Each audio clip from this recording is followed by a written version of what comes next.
हरिओम। स्वागत है गीता ज्ञान में। आज अध्याय 12 के 13 और 14वें श्लोक की चर्चा कर रहे। ये श्लोक बहुत ही महत्वपूर्ण है, जहां पर भगवान बताते हैं कि मेरा भक्त किस तरह से अपने जीवन को जीता है। ऐसा नहीं है कि हमने केवल किसी इष्ट को, भगवान को भजना शुरू किया और व्यवहार में हमने कोई ध्यान नहीं दिया, हमारी रहनी पर उसका कोई प्रभाव नहीं, बल्कि रहनी कैसी हो, दिनचर्या कैसी हो, व्यवस्था कैसी हो, मन की स्थिति कैसी हो, बाहर जो व्यवहार हो रहा है, जगत में जब हम हैं, संसार में जब हम हैं, तब हमारा जो भाव है वो किस तरह का हो, उसकी बात इन श्लोकों में कही गई है। तो अध्याय 12 और श्लोक 13 और 14 में भगवान कह रहे हैं कि जो सभी भूतों के द्वेष भाव रहित है, सभी भूतों में द्वेष भाव रहित है, सबका मित्र, दयालु, ममता रहित, अहंकार रहित, सुख दुख में सम और क्षमाशील है, जो योगी सदा संतुष्ट है, अपने को वश किए हुए और दृढ़ निश्चयी है, वह मन बुद्धि को मुझ में अर्पित करने वाला मेरा भक्त है, वह मुझको प्रिय है। भगवान कह रहे हैं मेरा भक्त है। कौन है मेरा भक्त? अब उसकी बहुत सारी एक प्रारंभिक जो कंपल्सरी चीजें होनी चाहिए, पात्रता होनी चाहिए, उनकी बात भगवान ने कही। तो क्या है भक्त की पात्रता? कौन है कि जो भक्ति के मार्ग पर आगे बढ़ सकता है, या भक्ति के मार्ग पर आगे बढ़ते बढ़ते उसके अंदर ये सब परिवर्तन आने शुरू हो जाते हैं। आप भक्ति के मार्ग पर आगे बढ़ना शुरू करें, द्वेष अपना आप खत्म हो जाएगा। तो पहली बात है, सभी भूतों के जब व्यवहार वो कर रहा है तो उनसे द्वेष भाव रहित हो। अब सभी भूतों में द्वेष भाव रहित, किसी से कोई द्वेष नहीं, कोई दुश्मनी नहीं, कोई झगड़ा नहीं, कोई तकरार नहीं। कोई भी भूत हो, मेरा अपने वाला हो, घनिष्ठ हो, दूर का हो, जाना हो, अनजाना हो,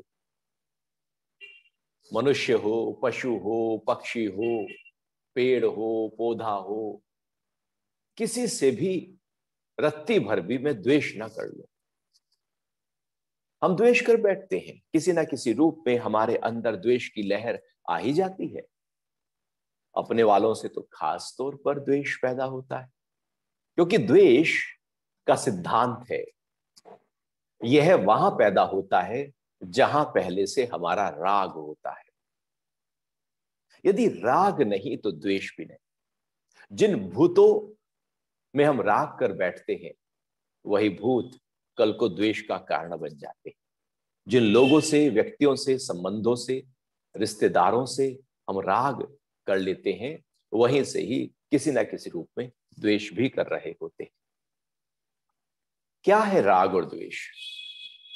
जो चीजें हमको सुख देती, जो सुख का कारण बनी है, जिसने सुख दिया था या सुख देने की जहां उम्मीद है, उन सब के व्यक्ति, पदार्थ, स्थान, वस्तु से राग हो जाता है, आसक्ति हो जाती है। जहां सुख है वहां राग है। और जब ये ऐसा लगने लगता है कि अब ये सुख नहीं देगा, सुख देने की संभावना खत्म हो गई है, अभी सुख नहीं दे रहा है, आगे भी सुख नहीं देगा, पहले भी इसने सुख नहीं दिया था, तो वहीं पर द्वेष पैदा हो जाता है। राग सुख का आधार है और द्वेष दुख का आधार है। जो चीजें हमें दुख देती हैं, जो व्यक्ति, स्थान दुख देता है, उनसे हम द्वेष कर बैठते हैं। जो जो भी दुख का कारण बना है उनसे द्वेष किया, और जिनसे द्वेष किया वही दुख का कारण बने बैठे हैं। और इसी द्वेष के कारण से हमारा मन बहुत चलता है। आप कभी देखना, जिनसे हम प्रेम करते हैं उनका ध्यान मन में कम आएगा, लेकिन जिनसे द्वेष करते हैं उनकी रोलिंग तो हमारे मन में लगातार चलने लगेगी। जैसे आंख सब कुछ देख रही है, एक हल्का सा कण, धूल का कण आ जाए, एक हल्का सा तिनका आ जाए तो आंख कड़कड़ाने लगती है, आंख देखने की क्षमता खो देती है। वो आंख जो पूरा विशालता देख सकती थी, जो आकाश तक देख रही है, वो आंख जो जहां तक उसके सामने कोई दृश्य आता है वो देख लेती है। विशाल समुद्र, विशाल पहाड़ और विशाल आकाश देख रही है। एक जरा सा कण यदि आंख में गिर जाए तो वो कण उस विशालता को, उसकी आंख की विशालता को वहीं खत्म कर देता है। आप देख नहीं पाते, आप बेचैन रहोगे। आप भले देख रहे हो लेकिन आपके अंदर चलेगा कि कुछ अंदर है आंख में पड़ा हुआ, ध्यान वहीं किरकिर करता रहेगा और रिलैक्स नहीं हो पाएंगे, एक स्ट्रेस पैदा हो जाएगा, आप हिलाने लगेंगे, कुछ ना कुछ आपके अंदर लगातार उस जरा से धूल के कण या कोई एक जरा सा तिनके के कारण से आंख में जो हलचल पैदा हो जाती है, ठीक ऐसी ही हलचल वो आंख का द्वेष है। ऐसी ही हलचल हमारे मन में होती है। जब हम किसी से द्वेष करते हैं तो हमारा मन जैसे आंख में किरकिर करता रहता है, मन भी किरकिर करता रहता है। और मन की जो विशालता है, मन का जो ज्ञान स्वरूप, प्रेम स्वरूप, ध्यान स्वरूप जो एक स्वभाव है ऊंचा, वो कहीं खो जाता है और व्यक्ति दुखी होने लगता है। एक द्वेष काफी है मन को हिला देने के लिए। इसलिए जीवन में बहुत ज्यादा द्वेष नहीं होते हमारे।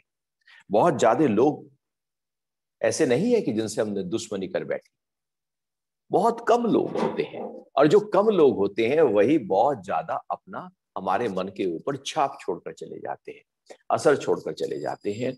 और व्यक्ति सुख में भी रम रहा हो तब भी किसी ना किसी रूप में उसके अंदर वो द्वेष का भाव खड़ा होता है। आप पार्टी में गए हैं, बहुत सज धज के पहुंचे वहां पर, और वहां पर एक कोई वो भी आ गया जिससे आपकी कोई दुश्मनी है, द्वेष है, तो आप देखना आपका ध्यान बार बार उसे ही देखने लगेगा, उसी की तरफ जाएगा, किससे बात कर रहा है, क्या बात कर रहा है, क्या हाव भाव है, आप उसी को ही देखने लगेंगे। बाकी सब मित्रों से ध्यान हट गया और केवल ध्यान वहीं पर जाकर अटक गया। जैसे पहले रिकॉर्डर की सुई अटक जाती थी ना, या रेडियो की सुई अटक जाए तो घै घै की आवाज, तो ऐसे ही मन भी कहीं अटक जाता है। और जैसे ही वो मन अटकता है, उसके अलावा अब कुछ और वो सोचता नहीं है, और ये मन अटकता सुख में कम है, दुख में ज्यादा है। इसलिए द्वेष यदि हमारे अंदर है तो समझो कि अब साधना नहीं होगी। अब भक्ति कैसे होगी? आप बैठ जाओ पूजा पाठ के लिए और मन में जिनसे द्वेष है उनका ख्याल शुरू हो जाएगा। घर में झगड़ा हुआ सास बहू का, और सास बैठ के माला करने के लिए, और ध्यान तो उसका बहू का ही चल रहा है कि बहू ऐसी थी, बहू वैसी थी। क्योंकि जिससे द्वेष है, या बहू के अंदर वो पूजा कर रही है या खाना बना रही है, तो ध्यान तो सास का ही चल रहा है। क्योंकि अभी तो झगड़ा होके आया, या पति से झगड़ा हुआ, या किसी ननद से झगड़ा हुआ, या दुरानी जिठानी से झगड़ा हुआ, या भाई बहन का झगड़ा हुआ। जिससे भी झगड़ा करके कुछ और काम करना शुरू कर दोगे, वही झगड़ा उस काम के अंतर चलने लगेगा। आप सब कुछ करते रहोगे, झगड़ा खड़ा रहेगा। वो झगड़ा बाहर नहीं रहा, हमारे मन ने उसकी पूरी तरह से जगह बना ली। तो ये जो झगड़ा है, ये द्वेष है, और यदि द्वेष है तो भक्ति नहीं है। इसलिए कहा है कि सभी भूतों में द्वेष रहित हो। पहली बात, ये पहली कंडीशन है, पहली पात्रता है, पहली तैयारी है। तो कोशिश हो कि हम अपनी ओर से क्यों द्वेष करें? आप सुख चाहो ही ना। द्वेष कब आएगा? जब आप चाहते हो कुछ किसी से, अब वो ना हो तो द्वेष पैदा होगा। आप चाहना बंद कर दो, देखो द्वेष आएगा ही नहीं। आप राग बंद कर दो, द्वेष रह ही नहीं सकता। राग है तो द्वेष है। आपने आग जलाई तो उसकी गर्माहट आएगी ही आएगी। आप आग ही बंद कर दो तो गर्माहट बंद हो जाएगी। आपने हीटर ऑन किया तो पूरा कमरा गर्म हो जाएगा, एसी ऑन किया तो पूरा कमरा ठंडा हो जाएगा। आपको ठंडी ज्यादा लग रही है तो एसी बंद कर दीजिए, गर्मी ज्यादा लग रही है हीटर बंद कर दीजिए। तो एक चीज बंद करने से दूसरे का प्रभाव आने लगेगा। ऐसे ही द्वेष हटाना है तो राग हटाना शुरू कर दीजिए कि राग मेरे जीवन से हट जाए। अब राग जैसे ही हटेगा, द्वेष अपना आप चला गया। राग कैसे हटेगा? प्रेम आने से राग हट जाएगा। तो जीवन में जैसे जैसे प्रेम बढ़ता जाएगा, राग कम होता जाएगा, द्वेष तो रहेगा ही नहीं। तो इसलिए पहली बात है, द्वेष भाव नहीं होना चाहिए। लेकिन हम बिना द्वेष के तो जीना ही नहीं चाहते। हम तो जबरदस्ती द्वेष पैदा कर लेते। सब ठीक चल रहा था, सब ठीक चल रहा था, लेकिन वो आदतन हमें झगड़ा पसंद है। कुछ लोगों के तो रोटी हजम नहीं होती, वो कुछ जब तक झगड़ा ना कर ले, जब तक कुछ दो बातें सुना ना दे, दो बातें सुन ना ले, उनको कुछ होल सी रहती है पेट में। तो ऐसे वो पुरानी कहावत है ना, ये दोपहर का समय था और वो दो लेडीज छत पे बैठ गई और आपस में बातें कर रही हैं। तो एक ने कहा, आ सहेली लड़ेंगे। तो दूसरी बोली, लड़े मेरी जूती। तो ये बोली, जूती मार खसम के। बस लड़ाई हो गई। तो इन्हें ऐसा क्यों कह दिया? लड़ाई के कोई सिर पैर नहीं है, द्वेष के कोई सिर पैर नहीं है। वो तो बस एक शब्द से शुरू हो सकता है। आपका एक शब्द बिखरा नहीं कि उसका असर आया नहीं, दूसरे का एक शब्द बिखरा नहीं कि उसका असर आया नहीं। तो शब्द, लेखन, हाव भाव, कर्म से द्वेष हम पैदा कर लेते हैं। दूसरी बात कह रहे हैं, सबका मित्र और दयालु। अब द्वेष ही नहीं रहा तो मित्र तो अपने आप ही हो गए। मित्र का मतलब वो नहीं कि उससे कुछ चाहिए तो वो मेरा मित्र। मित्र में कुछ लेना देना थोड़ी होता है। यदि लेना देना खड़ा है तो मित्रता नहीं है, वो तो व्यापार खड़ा है। मित्रता में लेना देना होता ही नहीं है। वो लेने देने से जो संबंध उठ जाए ऊपर, उसको मित्रता कहते हैं। वहां लोभी दो भी फर्क नहीं पड़ता, क्योंकि लेना देना आधार नहीं, मित्रता आधार है, एक भाव आधार है, समभाव आधार है। तो सबका मित्र अर्थात सबके अंदर अपना ही स्वरूप जब हम देखने लगते हैं, मित्र के अंदर अपना ही रूप देखने लगते हैं, अपने आप को उसमें देखने लगते हैं, तो जैसा व्यवहार हम अपने से करते हैं वैसा ही उससे करते हैं। जो हम खाते हैं वो मित्र को देते हैं, जो हम चीजें एंजॉय करते हैं वही मित्र को एंजॉय करने देते हैं। चूंकि वो मित्र हो गया है, अपना रूप हो गया है, अपना आप हो गया है, अपना वत हो गया है। तो मित्र सबका यदि हम हो जाएं तो हमारा मन पूरी तरह से शांत होने लगेगा, बुद्धि ठहर जाएगी और हृदय खुलने लगेगा। द्वेष हृदय को बंद कर देता है, प्रेम हृदय को खोल देता। ये सारी बातें वो भगवान कह रहे हैं, जहां पर हमारा हृदय खुले, फैले, विस्तृत हो, उसका द्वार खुल जाए। अभी हमने हृदय में जो द्वार बनना था उस द्वार को दीवार बना दिया और वहां पर कुछ अंदर आने ही नहीं देते। क्योंकि हम तो जीवन को बुद्धि से जी रहे हैं, मन से जी रहे हैं। हम तो केवल और केवल व्यापार के आधार, लाभ और हानि के आधार पर जी रहे हैं, मान और सम्मान के आधार पर जी रहे हैं। इनसे परे जाओ तो हृदय खुले, नहीं तो हृदय बंद रहता रहता व्यक्ति अंतिम घड़ी भी उसकी आ जाती है, लेकिन हृदय कभी खुलता ही नहीं है। वो हृदय जो मुझे मेरा परिचय परमात्मा से, मेरी दिव्यता से करा दे। और भक्ति के लिए हृदय का खुलना नितांत आवश्यक है। इसलिए यहां पर हृदय कैसे खुले, उन टेक्निक्स की बात, उन टूल्स की बात भगवान कर रहे हैं कि व्यवहार इस तरह से करो कि आप अपने मन और बुद्धि से ऊपर उठ जाओ। आपकी ऊर्जा जो मन और बुद्धि में दौड़ रही थी वो हृदय में आकर और कोमल, सरल, पूरी तरह से सुहृदय हो जाए। तो सबका मित्र बनना है और दयालु बनना है। दया का भाव हमारे अंदर होना चाहिए। दया का भाव तब होगा जब हम सबके मित्र होंगे, और सबके मित्र तब होंगे जब किसी से द्वेष नहीं करेंगे। यदि एक से भी द्वेष है तो सबके मित्र कहां, एक को तो छोड़ दिया ना हम। यहां तो कहा है सबका मित्र। तो सबका मित्र होते ही सबके प्रति दया का भाव तब आएगा जब लग रहा है कि सामने वाला किसी कष्ट में है। दया बाहर भी होती है, दया अपने पे भी होती है। केवल और केवल बाहर के लोगों पर दया नहीं, बल्कि अपने पे भी दया करनी है कि मुझे अपने आप को ऊंचे स्तर पर लेकर जाना है। यदि विकार उठे तो दया तो करो। अरे ये मन किस तरह से मेरा उलझा रहता है, परेशान रहता है। अपने पे ही दया नहीं करते हम, बाहर पर दया अहंकार के कारण से करते हैं, दिखावे के कारण से करते हैं। दयालु एक प्रवृत्ति है, एक भाव है, एक स्वभाव है हमारा, कि कोई कष्ट में है, हमने दया का भाव रखा है। अब कुछ दो न दो, करो ना करो, कम से कम दया तो कर सकते हो, उसमें क्या हर्ज है हमारा। लेकिन हमारा अहंकार दया करने नहीं देता, क्योंकि वो अपना मित्र होने नहीं देता। वो पति और पत्नी झगड़ते ही रहते हैं, वो झगड़ते ही रहते हैं, बूढ़े हो जाते हैं झगड़ झगड़ कर, आपस में मित्र बन नहीं पाते। क्योंकि अहंकार दोनों का खड़ा है, बड़ा है, कहता है कि मैं ऊपर और वो कहता है कि मैं ऊपर। तलवारें हाथ में रहती हैं। पहले तलवारें स्थूल की होती थी, अब तलवारें जुबान की होती हैं, भाव की होती हैं, विचारों की होती हैं। लेकिन तलवारें ज्यों की त्यों खड़ी है, एक दूसरे को काटा पीटा जा रहा है, एक दूसरे की बातों को, कर्मों को हम काटते रहते हैं।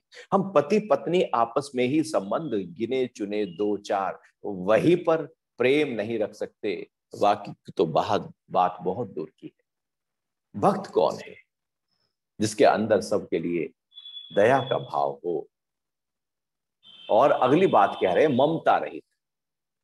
अभी जो ममता है हमारी, हमारा जो मोह है, वो भी बहुत बड़ी रुकावट बनकर खड़ा हो जाता है। अपने वालों से मोह रहता है हमारे अंदर। जो चीजें मुझे सुख देंगी, जो मेरी बार बार आंखों के सामने होती हैं, जिनसे मेरा संबंध बन जाता है, हम एकदम मोह कर लेते हैं। एकदम हमारे अंदर वहां मोह आ जाता है। एक नौकर है जो सेवा कर रहा है आपकी, लगातार सालों साल, 10 20 साल से वो दिन रात आपकी सेवा में लगा हुआ है। और एक बेटा है जो आपके पास है ही नहीं, दूर कहीं रहता है, वो पूछता भी नहीं, जबरदस्ती। आपका मोह नौकर के प्रति कम और उस बेटे के प्रति खड़ा रहेगा। आप सारा उसको देने जाओगे, और इसकी यदि 1000 तनख्वाह भी बढ़ानी है तो 10 बार सोचोगे, क्योंकि ये दिन भर काम कर रहा है। यहां पर आपके अंदर मोह पैदा नहीं है, लेकिन जो अपना है, जिसको आपने अंदर से अपना कह दिया, वहां मोह पैदा कर लेंगे। और यही सबसे बड़ी रुकावट बनकर खड़ा हो जाता है, क्योंकि हम अपना जो भी कुछ है मोह वालों को देना चाहते हैं, और वही मोह वाले हमारे अंदर, हमारे ऊपर चमाट लगाते रहते हैं, हमारे आंखें दिखाते रहते हैं, मुंह खोलते रहते हैं, शब्द देते रहते हैं।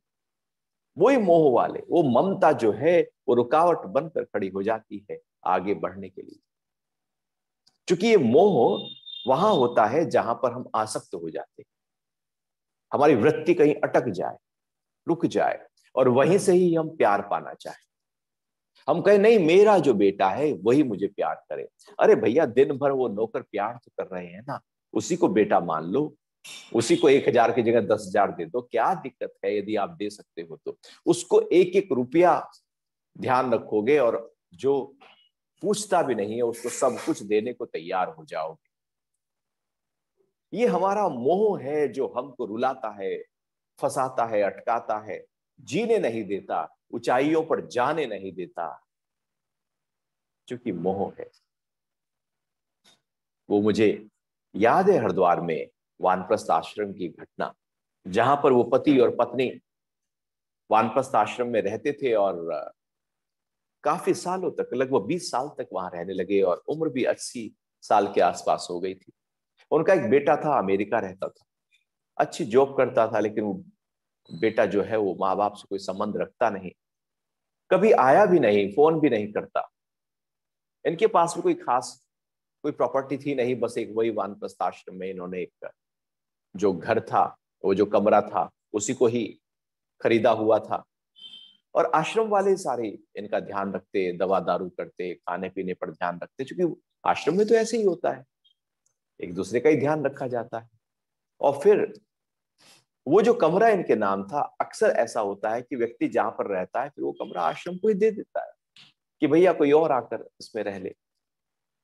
लेकिन इन्होंने क्या किया कि ये जब मरे, पति मरा, फिर कुछ दिनों बाद में उसकी पत्नी भी मर गई, तो बाद में जो वसीयत में देखा गया, तो वो जो कमरा था वो अपने बेटे के नाम कर दिया।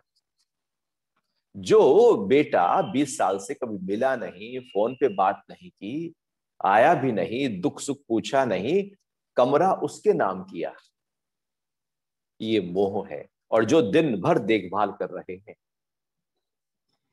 वहां पर हमारा ध्यान जाता ही नहीं है। इसलिए मोह, और फिर क्या होगा, वो चित्त में संस्कार भरे रहेंगे, पड़े रहेंगे। कितना ज्यादा बेटे के प्रति आसक्ति थी, मोह था, जो अंत समय भी उसी के लिए किया। ये मोह के तार कभी भी भक्त की तरफ, भक्ति की तरफ बढ़ने नहीं देते। हम कहें हमारा अंदर मोह भी रहे और हम भक्त भी बने रहे, ऐसे कैसे होगा? मोह हटे तो भक्ति आए। मोह एक विकार है, एक दुर्गुण है, और जो भक्ति है वो एक सद्गुण है। वो हृदय खोलती है। मोह बंधन पैदा करता है, मोह मन को बांधने की प्रक्रिया है। और बुद्धि भी मोह के लिए कार्य करने लगती है, अहंकार भी मोह के लिए कार्य करने लगता है। पूरे का पूरा वजूद आपका मोह के लिए मरने मिटने लगेगा। सब कुछ मोह की तरफ आप ले जाने लगेंगे, सारा समय उनको दे देंगे, सारी शक्ति उनको दे देंगे, लेकिन हृदय उससे नहीं खुलेगा, हृदय बंद रहेगा। इसलिए भगवान कह रहे हैं कि ममता रहित होना है। फिर कह रहे हैं कि अहंकार रहित। ये जो अहंकार है, ये सारे विकारों की जननी है।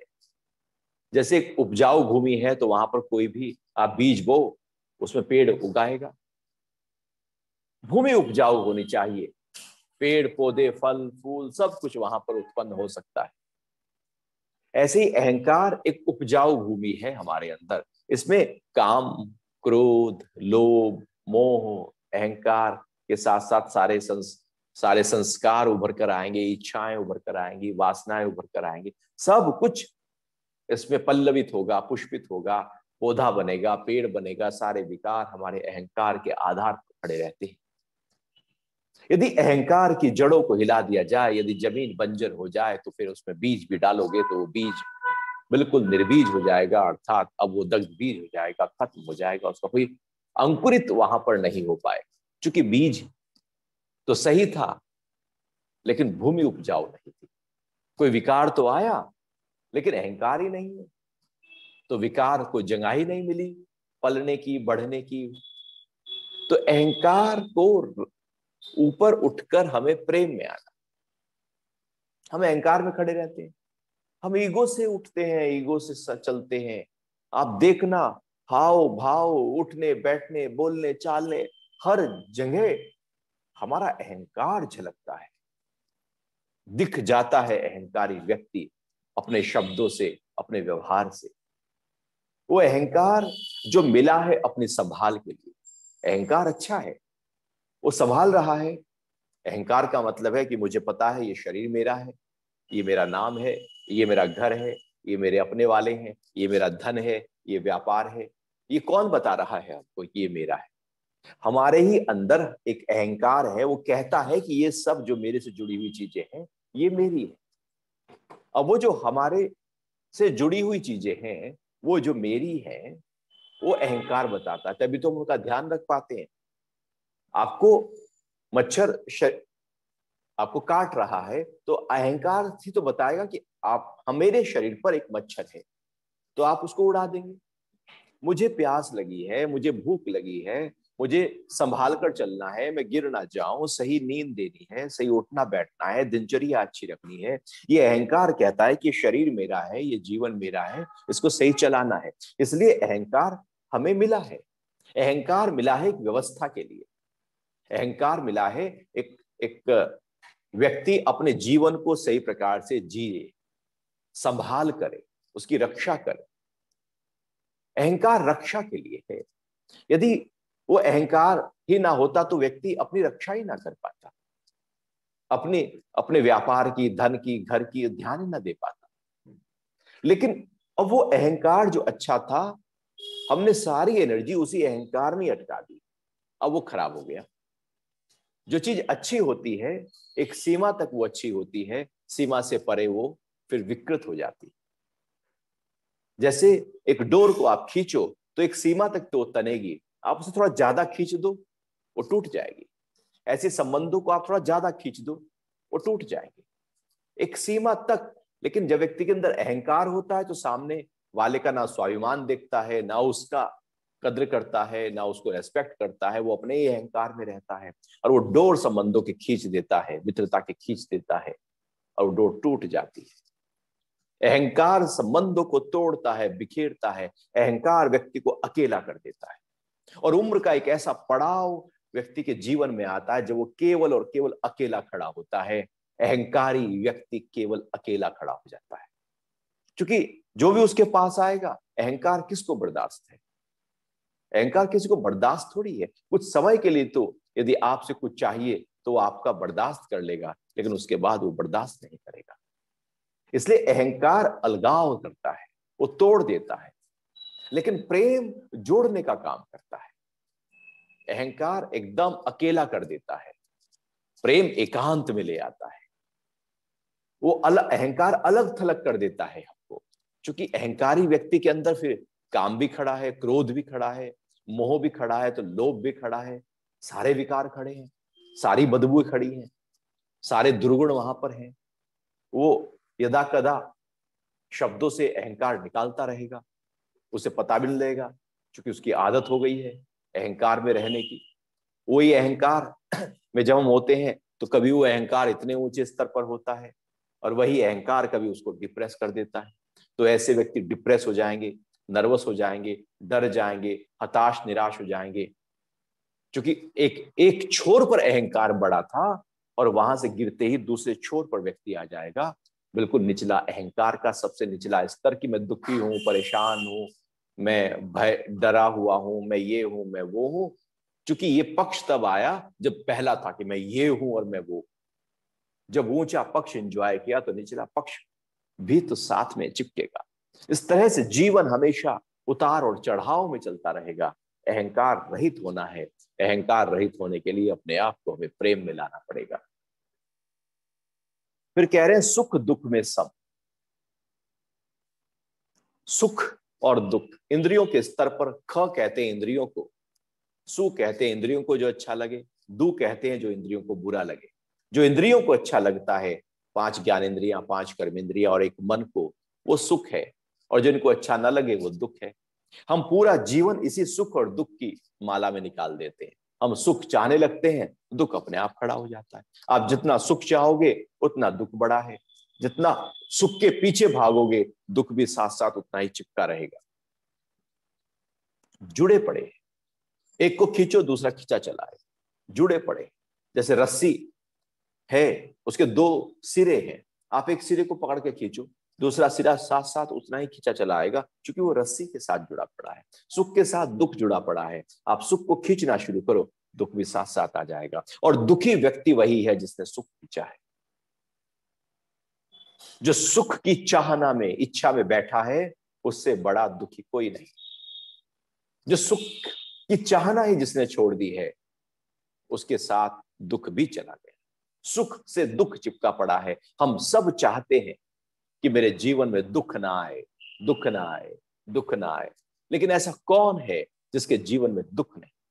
क्योंकि सब दुख चाहते हैं कि न आए, लेकिन चाहते हैं सुख आ जाए, और सुख की तलाश, सुख के लिए दौड़ भाग दौड़ है। तो सुख जब आएगा तो दुख के साथ आएगा, वो बिना दुख के साथ नहीं आएगा। जैसे जब शादी होती है तो लड़का या लड़की की शादी जब होती है तो लड़के के अंदर जो बीमारी है या लड़की के अंदर जो बीमारी है वो भी तो साथ आई ना। अच्छाईपन साथ थोड़ी आया, बुरापन भी तो साथ आया। तो हमें दिख रहा है अच्छापन साथ आया, लेकिन बुरापन भी साथ आ गया। दुर्गुण भी तो साथ आए यदि सद्गुण आए तो सुख के साथ दुख चिपका पड़ा है।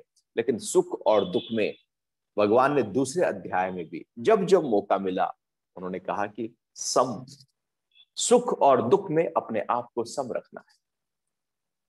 सुख की तलाश दुखी कर रही है, लेकिन समता का भाव, सुख आया आया ठीक है, सुख की कोई परिभाषा ही नहीं दो आप, क्योंकि सुख सबका अपना अपना है। स्त्री का अपना सुख है, पुरुष का अपना सुख है। स्त्री कहेगी कि मुझे शॉपिंग करने में सुख है, पुरुष कहेगा मुझे धन को बचाने में सुख है।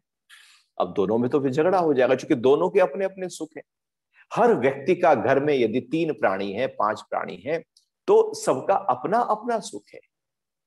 एक जैसा सबका सुख नहीं होता, एक जैसा सबका दुख नहीं होता।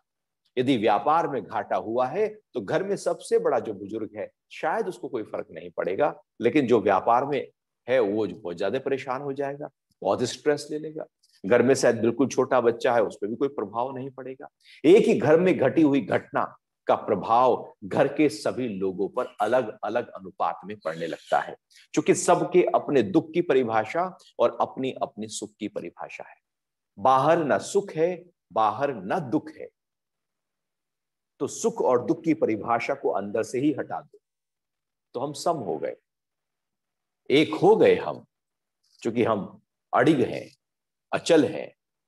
जैसे सड़क की रोशनी है, डोली उठती है, जनाजा उठता है, ना वो कम होती है ना वो ज्यादा होती है, वो जो की त्यों जलती रहती है, कोई फर्क नहीं पड़ता। जैसे दीपक की लो है, घर में मृत्यु हो गई हो तो भी वो वैसी रहेगी, घर में किसी का जन्म हुआ हो तो भी लो वो वैसी ही रहेगी, उस लो पे कोई फर्क नहीं पड़ता। ऐसे ही संभाव भी एक लो है, सुख घटे या दुख घटे कोई फर्क ना पड़े। क्षमाशील, अगली बात कह रहे हैं क्षमाशील। क्षमा का भाव होना चाहिए। अहंकार के कारण से हम क्षमा ही नहीं कर पाते, न क्षमा ले पाते हैं न क्षमा दे पाते हैं। एक साथ सबको क्षमा हमें कर देनी होगी, तभी हमारा हृदय वसुदैव कुटुंबकम का भाव तभी आएगा जब क्षमा हमारे अंदर होगी। आपसे गलती हुई है, क्षमा ले लो, लेकिन अहंकार कहता मैं क्षमा, ऐसा कैसे हो सकता है? मैं तो इतना बड़ा, मैं तो इतना बड़े कुटुंब वाला, मैं तो धन वाला, मैं तो पद वाला, मैं तो उम्र वाला, मैं तो इतना अच्छा ज्ञानी, मैं कैसे क्षमा मांगू? ये अहंकार क्षमा मांगने नहीं देता और हमें तहस नहस कर देता है, हिलाता रहता है, परेशान कर देता है। न क्षमा हम किसी को दे पाते हैं न क्षमा ले पाते हैं। क्षमाशील होना बहुत जरूरी है। एक नम्रता पैदा होती है, एक कोमलता पैदा होती है, एक मधुरता पैदा होती है क्षमा के कारण से। हम तो किसी की जरा सी बात को याद करते हैं, हम तो लिख लेते हैं उस दिन उस तारीख को इतने बजे तूने मुझे ये शब्द दिया था, और खड़ा है हमारे अंदर। क्षमा हो तो पूरी तरह से हमारा मन शांत हो जाए। और ये क्षमा किसी के लिए थोड़ी हम कर रहे हैं, वो तो केवल अपने लिए कर रहे हैं, अपनी ऊर्जा के लिए कर रहे हैं। अपनी ऊर्जा, जब क्षमा का भाव हमारे अंदर होता है तो एनर्जी बैलेंस हो जाती है, अन्यथा एनर्जी इम्बैलेंस रहती है, डिस्टर्ब रहती है। आप देखना, जब किसी के लिए आपने कुछ अहित किया या उसने आपके लिए अहित किया और क्षमा आपने नहीं किया, तो आप हिलते रहेंगे, परेशान रहेंगे। इसलिए हमारे यहाँ पर त्योहार होते हैं। होली का त्योहार है जहां पर हम रंग लगाते हैं, तो जिससे भी दुश्मनी हो जाकर रंग लगाकर उस भाव को खत्म कर दें। दिवाली का त्योहार होता है, हम जाकर मिठाई देते हैं, मिठाई हम केवल अपने वालों को जाकर दे आते हैं, जबकि त्योहार तो है कि जो दुश्मन भी गले मिल जाते। अर्थात त्योहार है ही ऐसा जहां पर सारी क्षमा को हम ले लें और दे दें, सारी द्वेष को मिटा दें और पूरे गिले शिकवे को दूर कर दें, अन्यथा मन हलचल में रहेगा और ये हलचल में रहने वाला मन कभी भी भक्ति में नहीं आएगा और वो परमात्मा की ओर जा नहीं सकता। फिर आगे कह रहे हैं जो योगी सदा संतुष्ट है। अब हम सेटिस्फाई, देखो इसमें ना एक एक जो बात भगवान ने कही वो बहुत गहरी है। एक एक घंटा एक एक बात पे चर्चा की जा सकती है, कई कई घंटे एक एक बात पर चर्चा की जा सकती है, क्योंकि ये जीवन से जुड़ी हुई बातें। यदि हमने इनको अपना लिया तो अध्यात्म की यात्रा आसान है, नहीं तो बड़ी कठिन है। वो केवल और केवल हम बात करेंगे, शब्द देंगे, लेकिन उसका असर कुछ भी नहीं होगा। केवल बातचीत से क्या होता है? इंप्लीमेंट तो कुछ भी नहीं किया, इंप्लीमेंट किया नहीं तो फिर उसका तो प्रभाव नहीं हुआ। वो तो टेप रिकॉर्डर जैसे सब कुछ बोल सकता है, तो हम टेप रिकॉर्डर बन सकते हैं, अच्छी अच्छी बातें कर लें, लेकिन जीवन पर उसका प्रभाव ना हो तो फिर बेकार है। तो सदा संतुष्ट, सेटिस्फाई, हर समय हर बात में।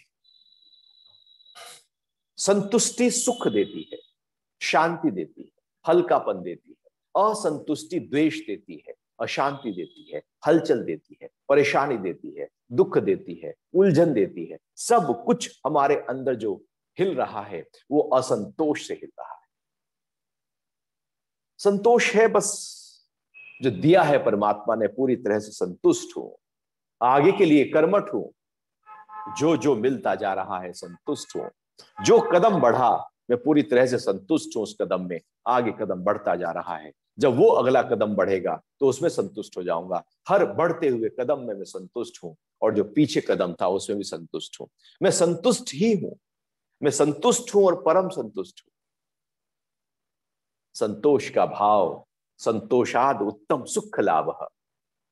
महर्षि पतंजलि कहते हैं कि संतोष से सुख का लाभ होता है। जिस पल हम संतोष में आते हैं उसी पल हम सुख में आ जाते हैं, उस ही पल शांति। और जिस पल आप बैठे असंतोष में आ जाओ कि मेरे पास ये नहीं है, ये नौकरी अच्छी नहीं है, ये घर अच्छी जगह नहीं है, ये बच्चे ऐसे हैं, ये पत्नी ऐसी है, ये पति ऐसा है, ऐसा होता तो अच्छा था, वैसा होता तो अच्छा था, वो पति होता तो अच्छा था, वो पत्नी होती तो अच्छी थी, बच्चे वो जो पड़ोस वाले बच्चे हैं उनके बच्चे हैं वो ज्यादा पढ़ते हैं, सुंदर हैं, वैसे मेरे बच्चे होते, मेरा घर यहाँ ना हो कि कहीं और होता, ये देश ना हो कि कोई दूसरा देश होता। बस असंतोष हम बैठे बैठे अपने अंदर ले आते हैं और उससे दुखी होते रहते हैं। कुछ करो नहीं, असंतोष ले आओ, आप दुखी हो जाओगे, अशांत हो जाओगे, परेशान हो जाओगे, आप बैठे बैठे रोने लगोगे। लेकिन संतोष ले आओ, कभी ले आना संतोष अपने अंदर बैठ कर कि वाह भगवान तेने सब कुछ दे दिया है, क्या क्या दिया है, मैं शायद इस लायक नहीं था जितना तूने मुझे दे दिया, इतना दिया है कि मेरी झोलियां भर गई हैं, रखने को जगह नहीं है और तब भी तू दिए जा रहा है, धन्यवाद है तेरा और मैं संतुष्ट संतुष्ट। भक्त संतोष में रहता है। यदि हम संतोष में हैं तो हम भक्त हैं, और यदि हम संतोष में नहीं तो भक्ति तो फिर बहुत दूर की बात है। हम तो भक्ति करते हैं और कहते हैं भगवान ये भी दे दो, भगवान वो भी दे दो। असंतोष तो अंदर पड़ा है, ऊपर से भक्ति कर रहे हैं, ऊपर से पूजा पाठ, मंदिर मस्जिद गुरुद्वारा जा रहे हैं, यात्रा पर जा रहे हैं, पहाड़ पर जा रहे हैं, पता नहीं क्या क्या तामझाम कर रहे हैं, असंतोष से भक्ति कर रहे हैं। भला भक्त कभी असंतुष्ट हो सकता है?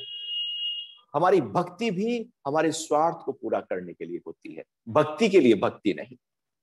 तो हमारे अंदर यदि संतोष का भाव है तो हम भक्त हैं, उस भक्ति की यात्रा पर हम आगे बढ़ गए, अन्यथा हम भक्त भी नहीं।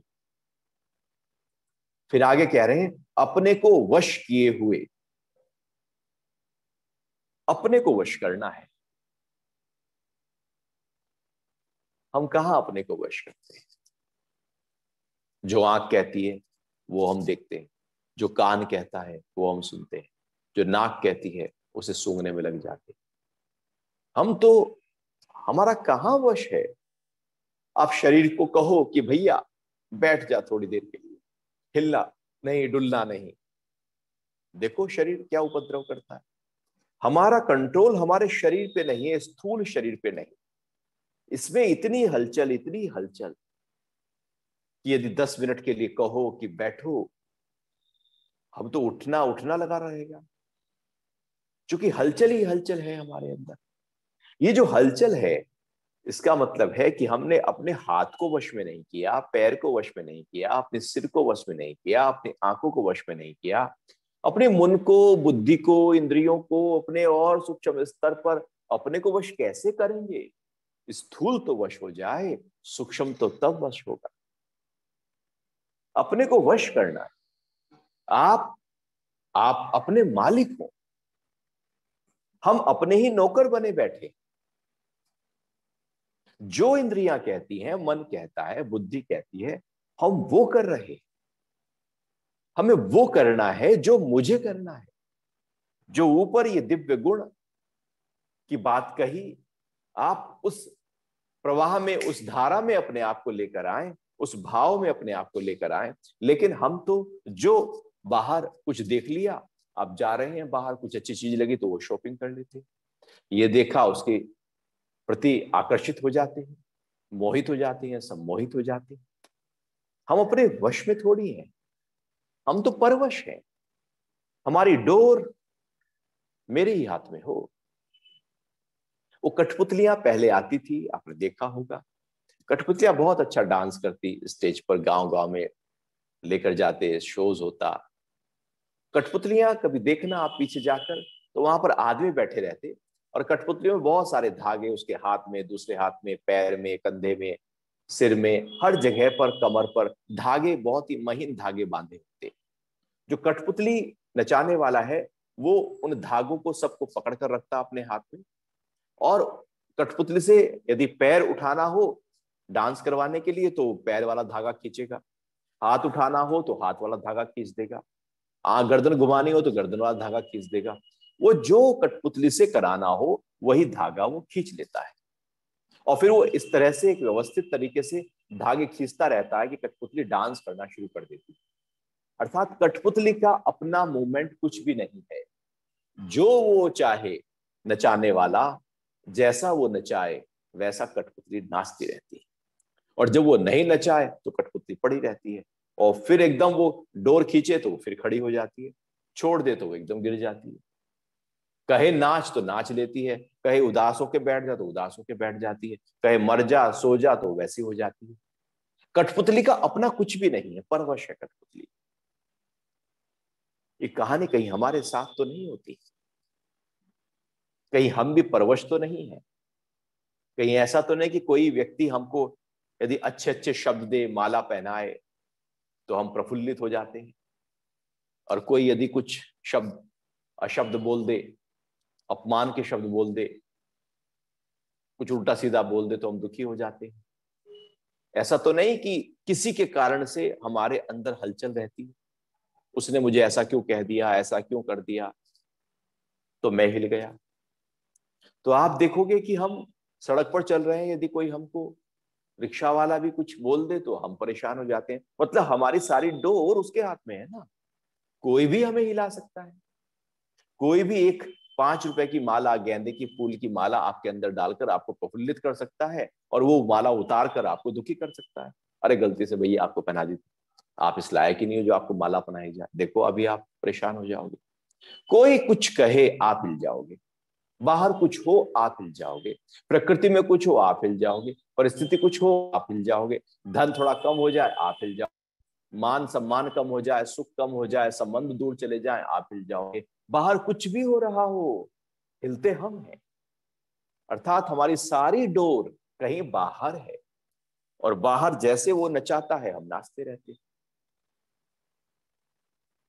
जीवन भर हम नाचते ही रहते हैं, हमारा अपना कुछ है ही नहीं, जबकि हम मालिक होने चाहे, हम अपने आप को पूरी तरह से वश में किए होने चाहिए कि बाहर वाला कोई भी किसी भी तरीके से मेरे ऊपर प्रभाव न डाल सके। हम किसी के अभाव में रहते कि ये मेरे पास नहीं है, मुझे वो चाहिए, कार नहीं है कार चाहिए, घर नहीं है घर चाहिए, ज्वेलरी नहीं है ज्वेलरी चाहिए, अच्छे कपड़े नहीं है चाहिए, अभाव है, उसके पास है मेरे पास नहीं है, अभाव है, वो सुंदर है मैं नहीं हूं, वो लंबा है मैं नहीं हूं, वो फिजिक बहुत अच्छी है मैं नहीं हूं, अभाव है। अच्छी तरह बोलता है, क्या डिलीवरी करता है, क्या लेक्चर देता है, किस तरह से शब्दों को चयन करता है और फिर प्रभावी भाषा में बोलता है, तो हम उससे मैं नहीं कर सकता ऐसा, एक अभाव का अनुभव करते हैं हम, या हम किसी के प्रभाव में चले जाते हैं। तो या तो अभाव में जीते हैं या प्रभाव में जीते हैं, कहां हम अपने स्वभाव में जीते, हम तो बाहर ही कहीं जीते, स्वभाव में जीना है। ये यहां पर भगवान कह रहे हैं कि अपने को वश करो।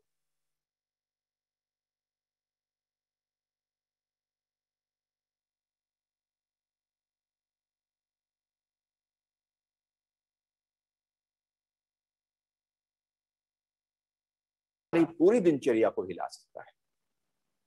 कोई आपको आकर घर में गाली दे जाए, देखो आप उसी समय भूल जाओगे, कई दिन तक भूलोगे नहीं, और जब तक जाकर 4 गाली ना दे आओ आपको चैन नहीं पड़ेगा, और उसके बाद भी वो लगातार दृश्य चलता रहेगा।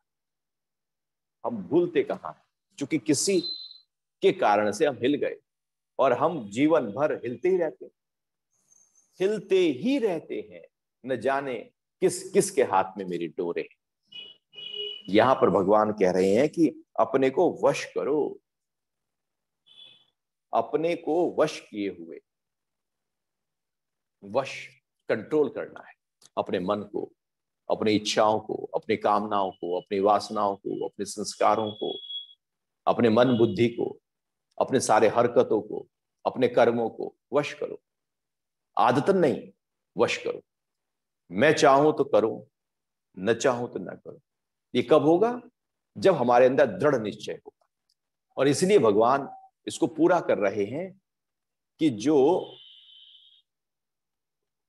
सदा संतुष्ट है, अपने को वश किए हुए और दृढ़ निश्चयी है।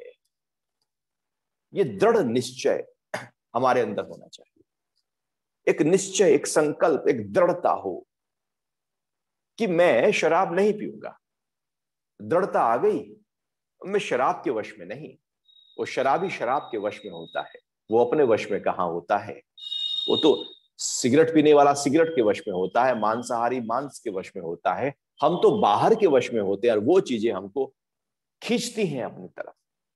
व्यक्ति खिंचा चला जाता है मैं खाने की तरफ। सांझ को जाकर देखना, वो ठेका देसी शराब में कितनी भीड़ मिलेगी। वहां भीड़ ही भीड़ है। वो ठेका देसी शराब जो है वो घर में थोड़ी आ रही है, लोग ही खींचे जा रहे हैं उस तरफ। वो मांसाहार की तरफ लोग ही खींचे जा रहे हैं। वो लोग ही तो खींचे जाते हैं वैश्यालय की तरफ। अंदर पड़ा है, अर्थात उसके वो हमारे ऊपर प्रभाव डाल रहा है, हम प्रभावित हो रहे हैं। हमने दृढ़ निश्चय पैदा नहीं किया। दृढ़ निश्चय नहीं जाऊंगा, मैं बैठा हूं पूरी तरह से, तो मैं खाना यहां थोड़ी आएगा, घर पे थोड़ी आएगा, लोग ले आते हैं अपने घर पर। दृढ़ निश्चय है तो सामने भी कुछ रखा हो तो भी व्यक्ति के अंदर दृढ़ता इतनी मजबूत हो जाती है कि बोतल सामने रखी है शराबी की, यदि उसके अंदर दृढ़ निश्चय पक्का हो गया तो वो छोड़ देगा। वो शराबी शराबी नहीं रहा। दृढ़ता ही सारे आदतों से ऊपर उठा सकती है। एक संकल्प शक्ति जब हमारे अंदर सजग हो जाए तो आप डायमेंशन को एकदम बदल सकते हैं, अपने स्तर को बदल सकते हैं, अपने माला को बदल सकते हैं। और यदि दृढ़ता ना आए तो आप जहां आए उससे नीचे ही आएंगे, उससे ऊपर तो जा नहीं सकते। दृढ़ता बहुत जरूरी है। जीवन, हमारा जीवन बिखरा बिखरा सा होता है। ठीक है ना, कर लेंगे ना, कर भी सकते हैं, नहीं भी कर सकते हैं, हो जाएगा तो ठीक है, नहीं हुआ तो ठीक है, रोटी तो चली रही है ना। हमारा मन ऐसे है जैसे पानी कहीं बिखर गया। इस बिखरे बिखरेपन से कुछ ना होगा। यहाँ जीवन में सदकर होगा। योग का मतलब है इकट्ठा कर लेने की प्रक्रिया, भोग का मतलब है बिखेर देने की प्रक्रिया। जीवन को जिसने बिखेर दिया वो भोगी, जीवन को जिसने साध लिया, इकट्ठा कर लिया, वो योगी।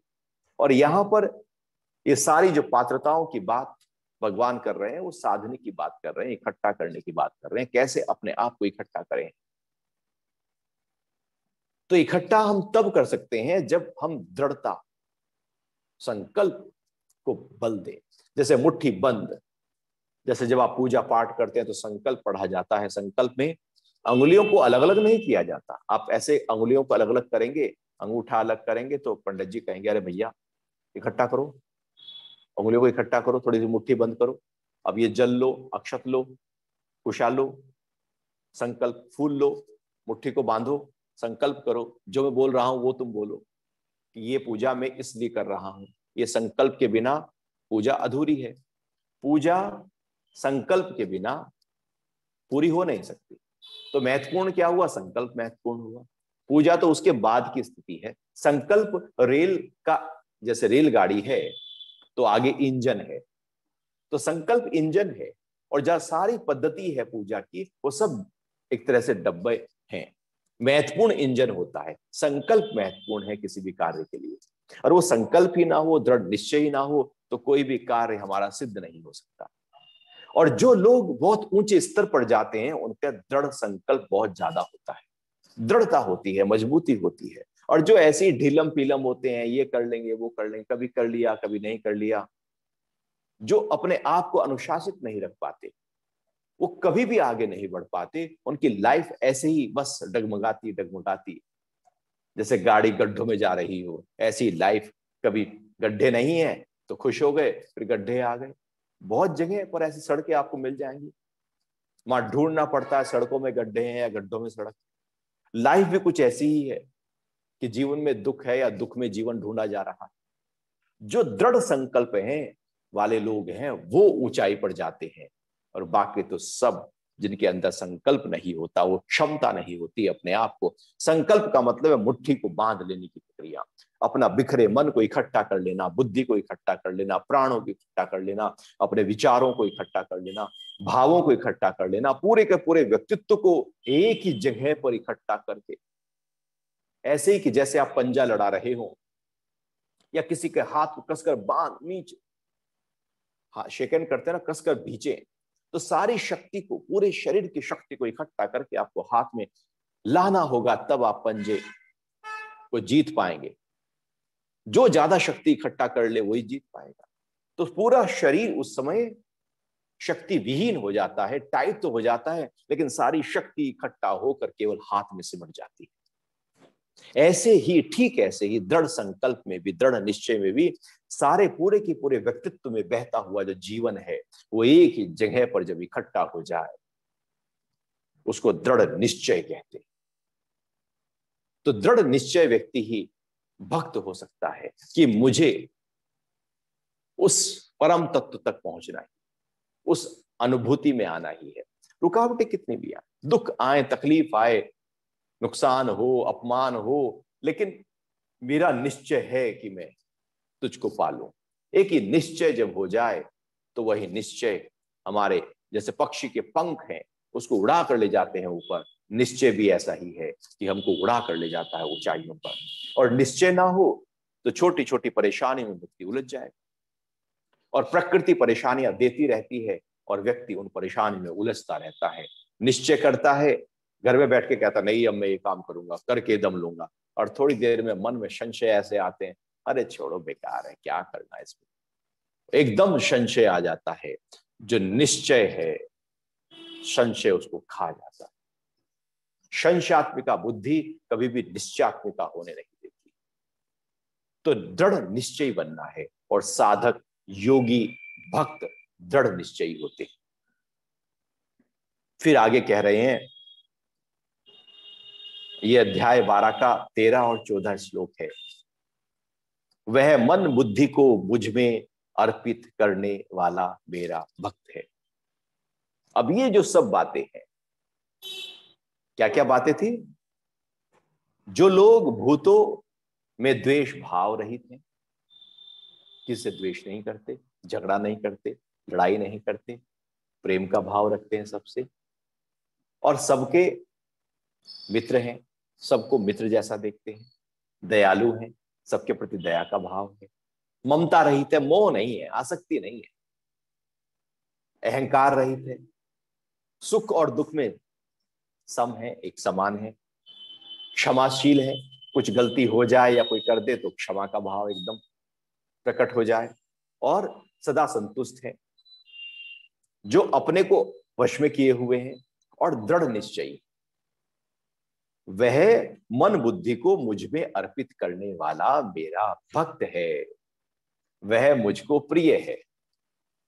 अब इतने सब बातों होने के बाद में मन और बुद्धि को हम परमात्मा में अर्पित कर दें, जब तक ये ऊपर की सारी कंडीशंस को हम फॉलो नहीं करेंगे या कंडीशन अप्लाई है, तब तक हम अपने मन और बुद्धि को अर्पित नहीं कर सकते।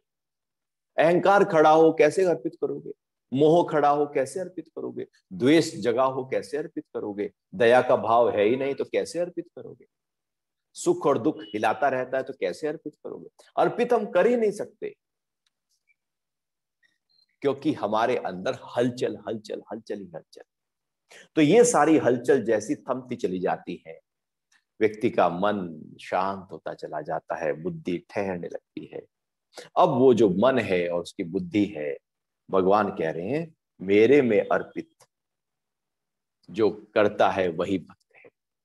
ये भक्त है, केवल पूजा पाठ घंटी बजाने वाला, टीका लगाकर धोती बांधने वाला भक्त नहीं है, बल्कि उसके अंदर पूरी तरह से उसका जो आचरण है, उसका जो व्यवहार है, उसका जो चित्त है, उसका जो पूरा पूरा दिनचर्या है, वो एक कैसी हो, कैसी व्यवस्था हो उसके अंदर, किस आचरण के साथ वो अपने जीवन को जिए, यदि वो सब वो फॉलो कर रहा है तो वो भक्त की कैटेगरी में आएगा।